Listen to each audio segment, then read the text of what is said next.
dont l'objectif c'est de présenter un artisan. Merci.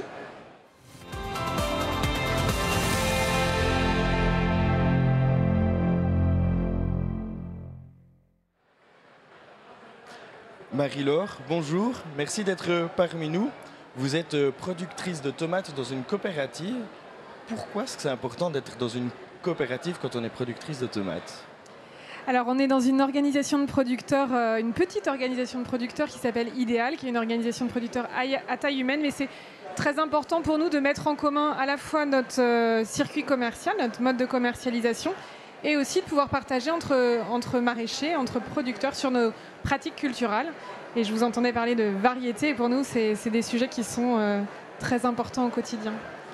Vous pouvez nous dire, par exemple, là, c'est carrément pas la saison de la tomate, parce que vous êtes productrice de tomates. On en est où dans les cultures de tomates maintenant ? Alors, effectivement, les tomates ont été plantées, mais ne produisent pas encore. Mais par contre, pour autant, on a par exemple je vous entendais parler de la régionalisation.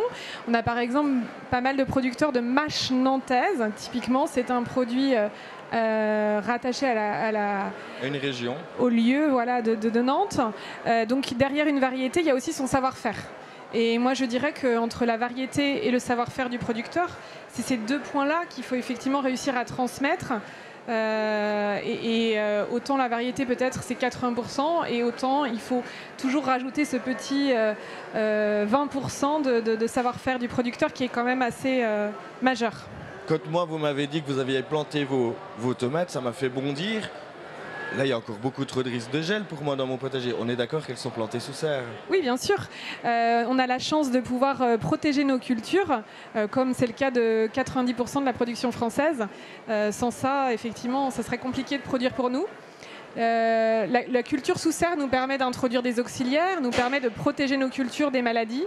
C'est une véritable chance et c'est pas d'aujourd'hui puisque mon grand-père avant moi, mon père, mon grand-père avant moi le faisait, donc c'est une technique plutôt très ancienne, mais c'est une chance. Vous êtes une professionnelle de la culture de la tomate. Est-ce que, on va parler aux jardiniers que je suis, est-ce que vous avez des petits conseils qu'on pourrait appliquer pour nous jardiniers en tant que professionnels de la culture de la tomate ? Alors j'ai envie de vous dire, choisissez bien vos variétés, ça c'est majeur quand même, parce qu'en fonction de la variété que vous allez sélectionner, vous n'aurez pas le même goût, vous n'aurez pas la même qualité de tomates.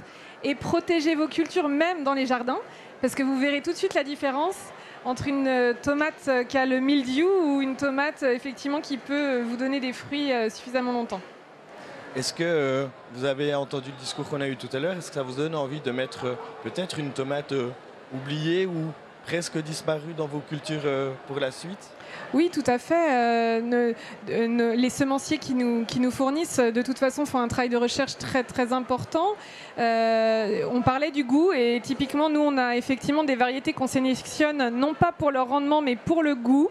Parce qu'on a la chance d'avoir des marchés de niche où on a des consommateurs qui recherchent ça. Après, il faut s'adapter à chaque demande de clients et de consommateurs. Mais en tout cas, pour ceux qui souhaitent du goût, il y a ce qu'il faut. Comment est-ce qu'on reconnaît une bonne tomate dans le marché au final, quand on va faire son marché ou quand on est en train d'acheter nos tomates ? Eh bien, une bonne tomate, j'ai envie de vous dire d'abord, c'est une tomate française. C'est une tomate française et puis c'est une tomate qui est cueillie à pleine maturité.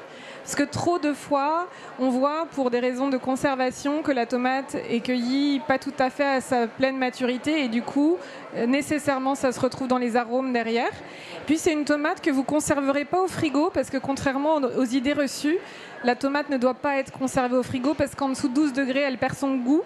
Donc acheter une bonne tomate, c'est pas si simple que ça. Il y a effectivement la culture, la variété, puis il y a aussi le circuit de distribution, la conservation, voilà, c'est un tout.